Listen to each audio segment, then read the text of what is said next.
It's time once again for the Maple Grove City Report. I'm Dave Kaiser from Northwest Community Television. Thanks for joining us as we take our first look at the City of Maple Grove in 2014 and give you a recap of the most recent council meeting. All next on the Maple Grove City Report.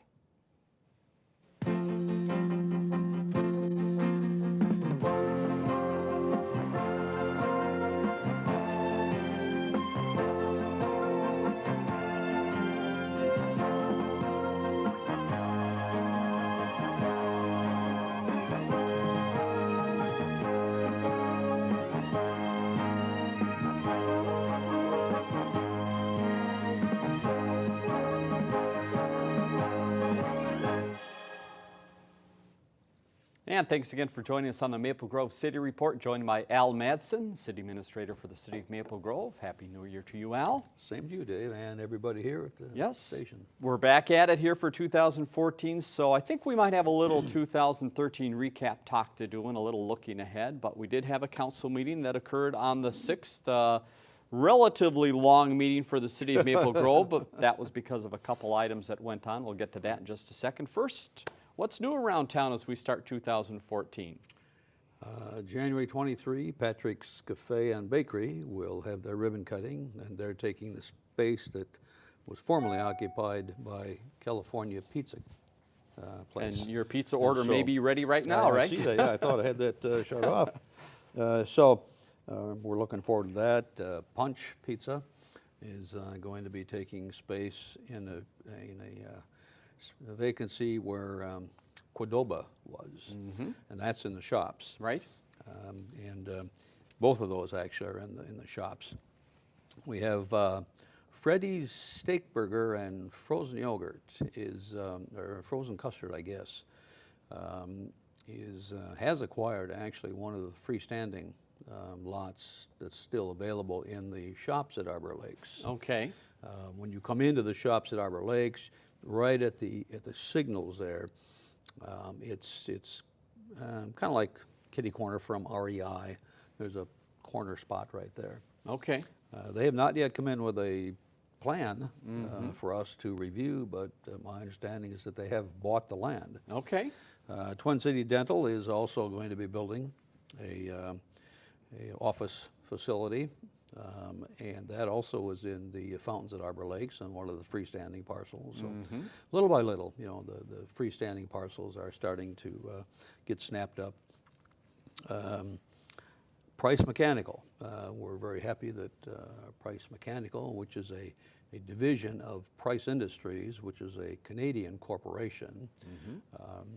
Governor Dayton held a news conference, and it's been in the paper quite a bit that Price Mechanical is acquiring one of the vacant buildings that's in the Wedgwood Commerce Center. I'm very happy about that. And the governor visited the Price Industries in Canada on one of his, as a media says, secret trips. Okay. And then everything came together. We're happy with Price Mechanical coming into Maple Grove because their first phase is the building they acquired, and that's for research and development and very, very, very skilled engineers. But that's only the tip of the iceberg. Price Mechanical or Price Industries has long-range plans sometimes in the next 2 to 3 years for the development of a major manufacturing operation in Minnesota. And we're hoping in Maple Grove. It might help to have the office here in research and development. Yes, we're hoping that that'll take place. So we're happy that the Department of Employment and Economic Development stepped to the plate with some financial assistance to Price Mechanical.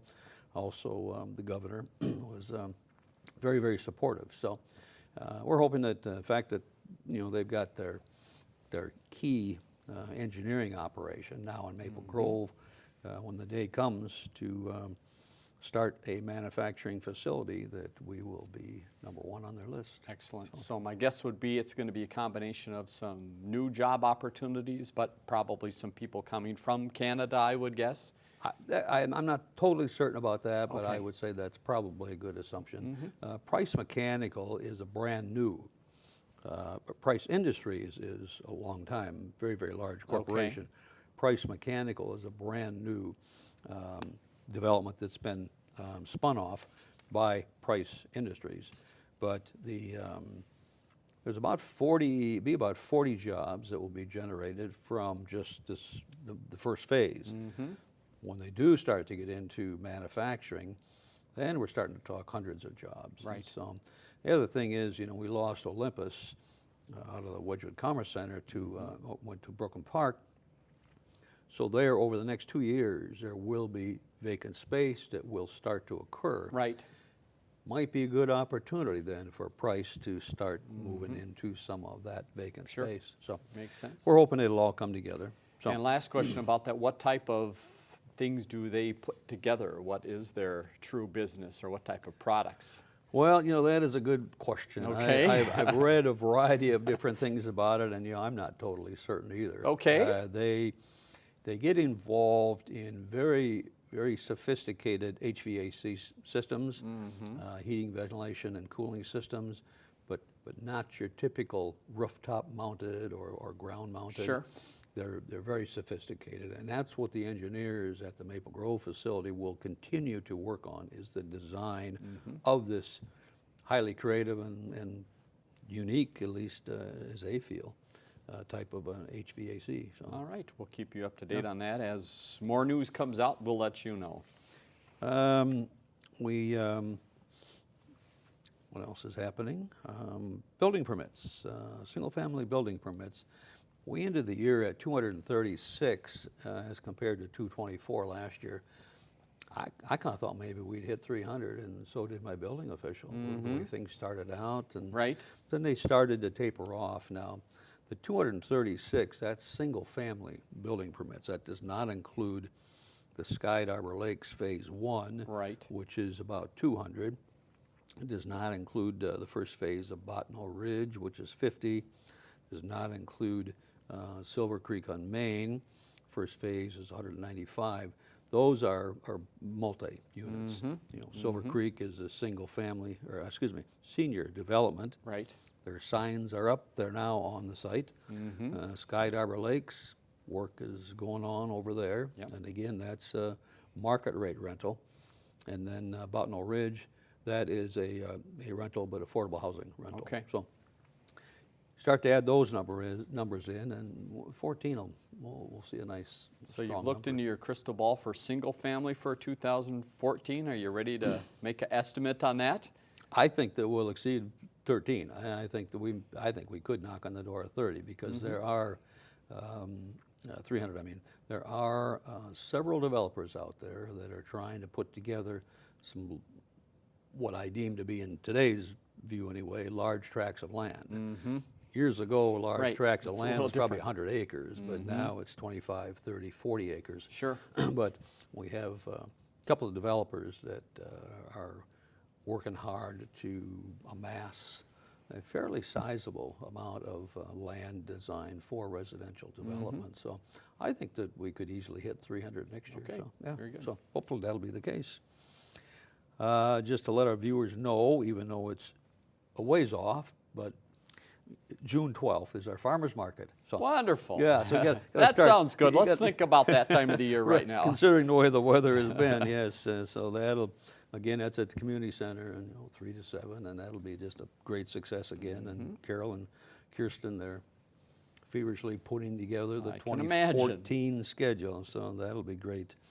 Our North Metro gun range we have a website now on that. It's open to the public. There's on our website, it shows the days and the times it's open to the public.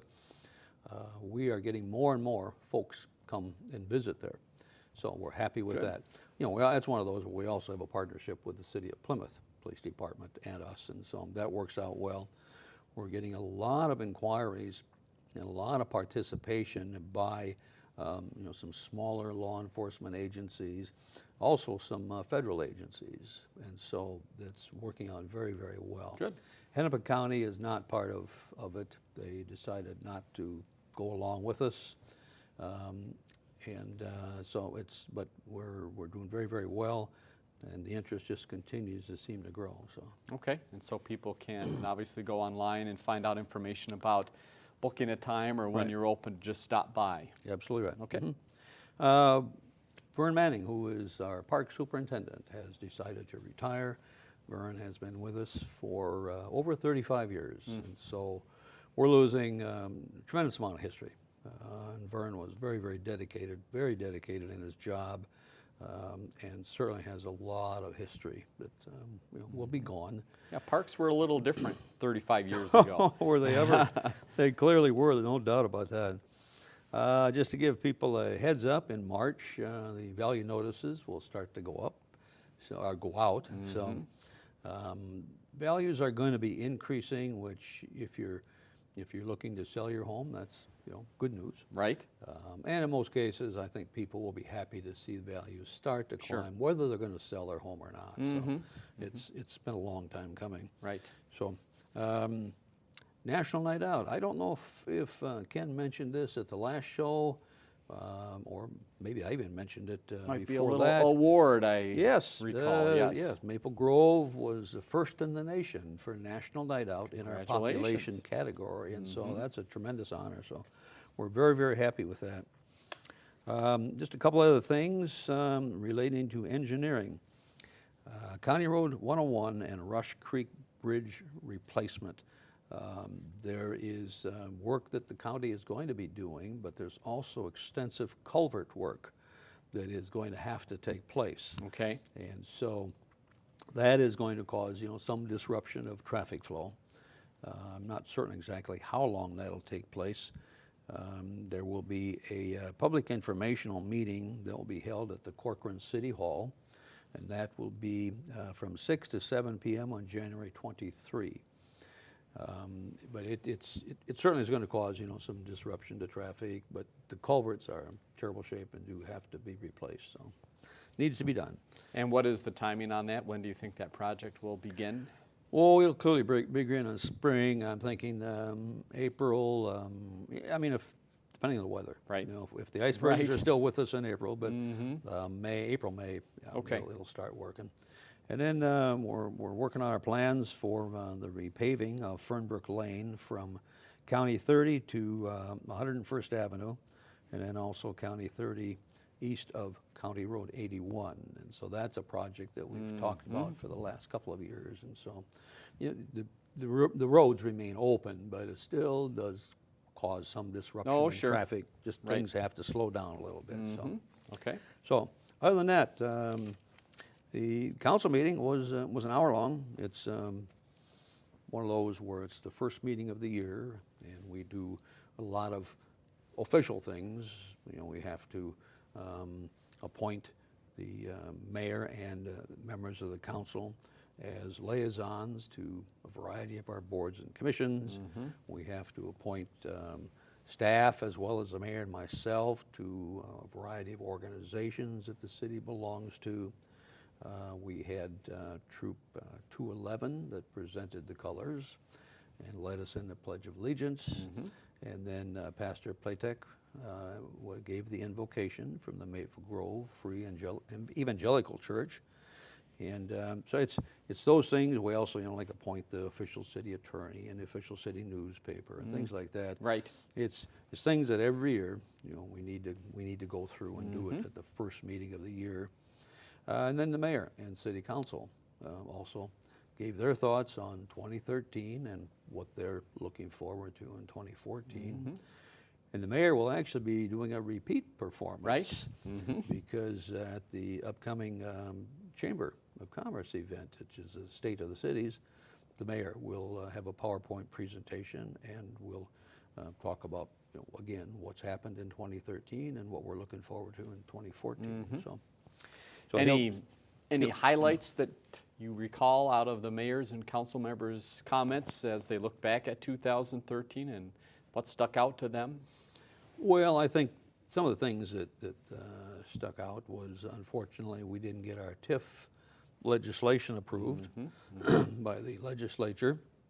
And that, We're I would back guess, again. is on for 2014 as an initiative. Clearly is, no doubt about that. So we'll be back for that. Council was very pleased, with the orderly growth of the city. It might have been, I think, Councilmember Johnson that stated, we always have the opportunity to develop, but we need to develop keeping in mind the long-range vision of the city, and not just grab a development and say, hey, okay.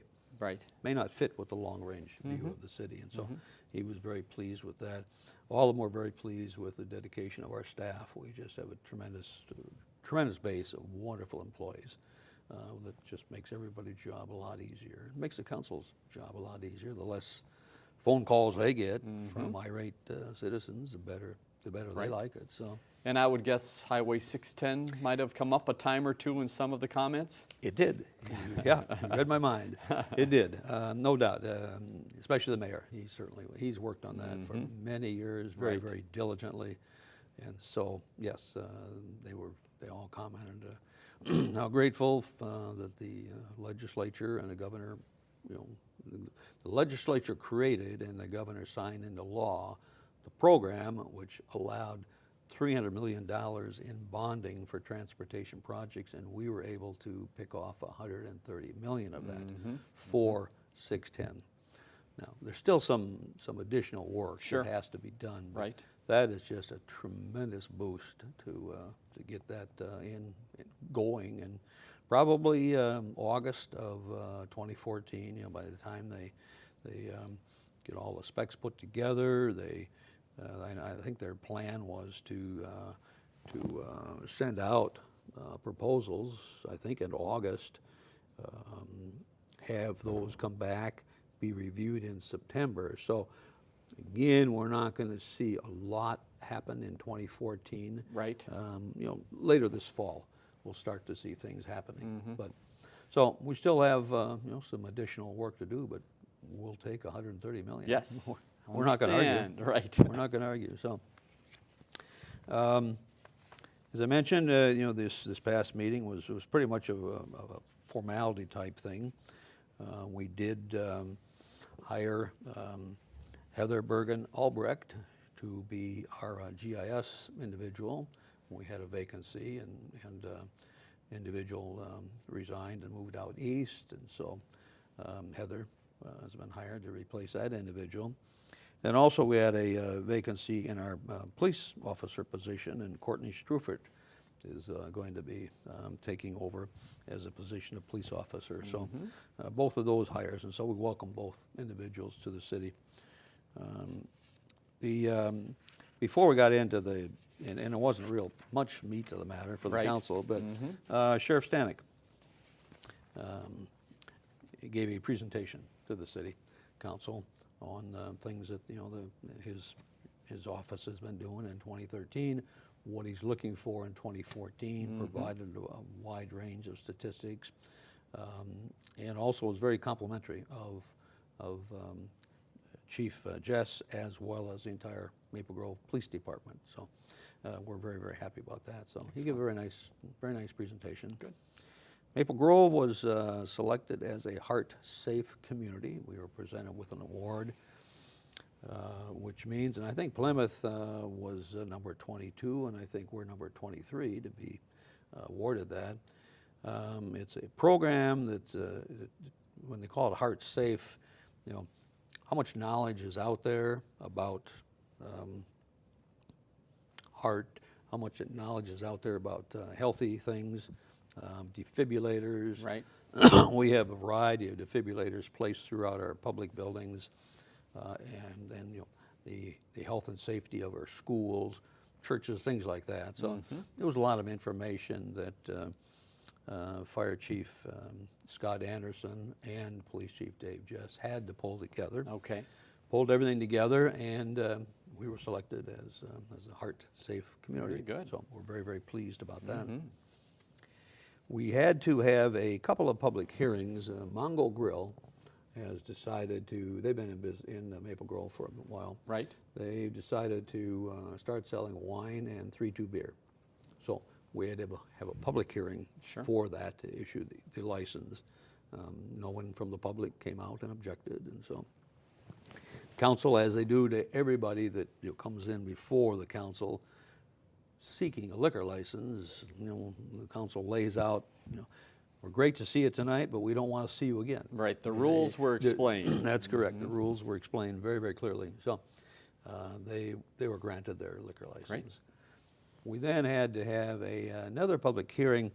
Aspen Research, which is a growing company in Maple Grove,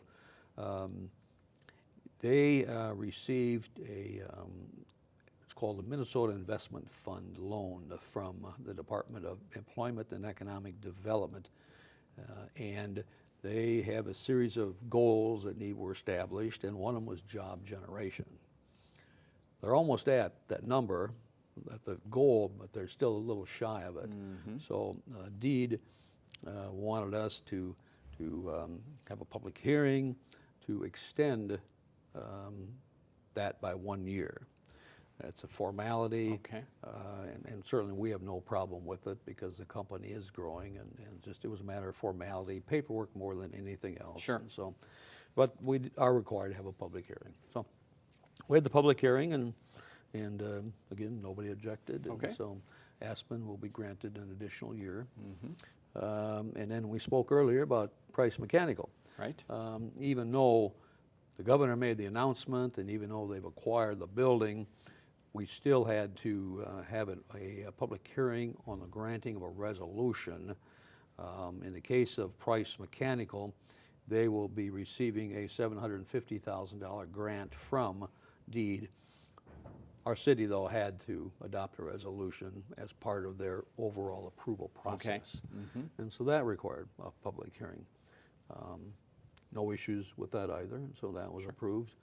We had a short Housing and Redevelopment Authority meeting. I swore in the mayor and the other council members as commissioners, and then we elected the various officers, chair, vice chair, secretary, executive director, things like that. So it was just pretty much a typical run-of-the-mill first meeting of the year. Okay, very good.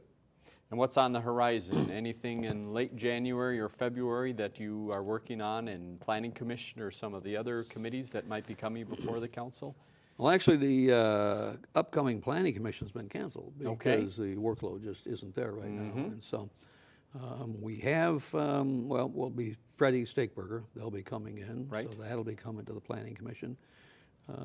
I think we're probably, in the coming months, there's that 38-acre parcel that's at the corner of Elm Creek Boulevard and Hemlock. It's the last vacant parcel at that quadrant there. Right.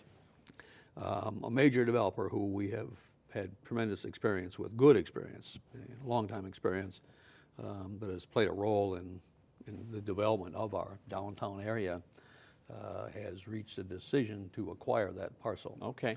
So we're very pleased about that. So my assumption is sometime in the next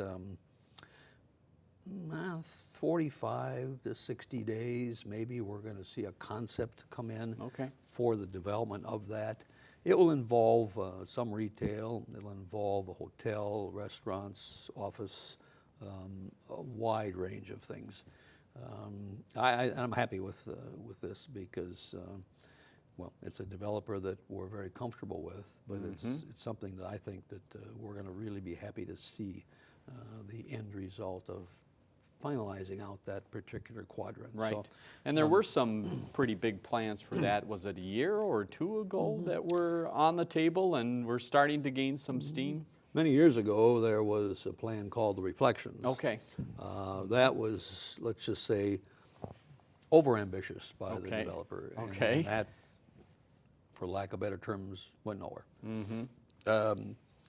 We did have, excuse me, we did have recently in the last 6, 7, 8 months a concept put forth by not a developer, but a land broker for that. Okay. That did come to the Planning Commission, but it was tabled at the Planning Commission. Planning Commission did have a wide range of concerns about it. Again, it was strictly a concept, nothing more than that. Right. That will go away. That broker will withdraw his application for that. And then this new developer will eventually come in. And I'm thinking 45 to 60 days, I think they'll toss at us a concept plan that, we as staff and the developer now can start, maneuvering and tweaking and things like Very that. good. So it's going to be an exciting plan there. Exciting news. We will keep you up to date on that. We can't let you go without talking about the nice weather that we've had here and a little double digit and more below zero. How does that affect the city? What has the city been thinking over the past 2-3 days and even into the end of the week prior to this as you heard this was coming? Well, it has affected our geothermal heating system at the Government Center and Public Safety. We have found that we are going to have software upgrades to the computer system as well as equipment upgrades. Okay. And so, the equipment is 13 years old. And so, It just doesn't like 20 below? Is that what you're saying? For sure, absolutely right. So we did have some very cool areas at the Government Center and over in Public Safety. Okay. A lot of our employees on the first level had their coats on and boots and things like that because it was quite cool. Right. But we've got that back in operation, the computer's back up and running, but we are going to have to make some upgrades to both equipment and to software.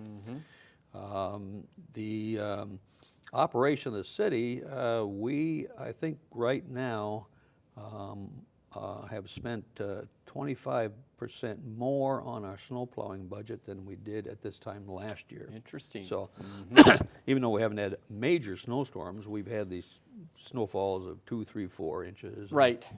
And then constantly being out there trying to salt or sand. Salt is really ineffective when the temperatures are so cold. So for the first time in many years, we've been laying down some sand. Okay. And it's been a long time since we put down sand. But that was the only answer. That's correct. That's the only way you could do it because the salt just doesn't do a thing. So anyway, so that's running ahead of this time last year. And the outdoor skating rink's probably a little less use than previous years. True, and in fact, we did close a couple of our outdoor skating rinks. And somebody made a comment, well, the ice too hard or what? But what was happening was the ice was just buckling and chipping and was dangerous for the skaters. So it's been a tough winter, and we're not even through it That's yet, right. so. We're just starting here, and I guess on the other side of the equation, the Maple Maze and the Community Center was very busy. Without a doubt, That was the destination to escape the cold. During the school vacation, the pool was jammed, and yes, the maze was jammed. And one thing I do want to mention is that, and I want to thank Councilmember Sargent for this, is that years ago she came up with the idea to hold a New Year's Eve party for kids and families at the Community Center. And we did hold that again this year. And we had about 800 or 900 people that attended. I think last year we might have had 1,000, but we probably had somewhere, maybe 900 attend. And so I want to thank Councilmember Sargent for her vision to have that. And it's for families, and they love it. They absolutely love it. So it's a great thing. Yeah, great facility and some great uses. Al, But yes, you're right. for your Everything time. was jammed over there. Yes, a busy place, and who knows, it might continue that way. Thanks sure. again for stopping in. Let's you, leave Dave. you with that next council meeting date and some contact information. You'll see the next date is actually on a Tuesday because of Martin Luther King Day. So the meeting will be on Tuesday the 21st, 7:30 at the Government Center. Top of the screen, the website. If you have any questions or comments, you can certainly go there and get information. And you can also call our viewer response line, which is 763-533-1710. Question for Al for the program, certainly call that in, and we will attempt to answer it here on the program. For Al Manson, I'm Dave Kaiser. Thanks for joining us on the Maple Grove City Report.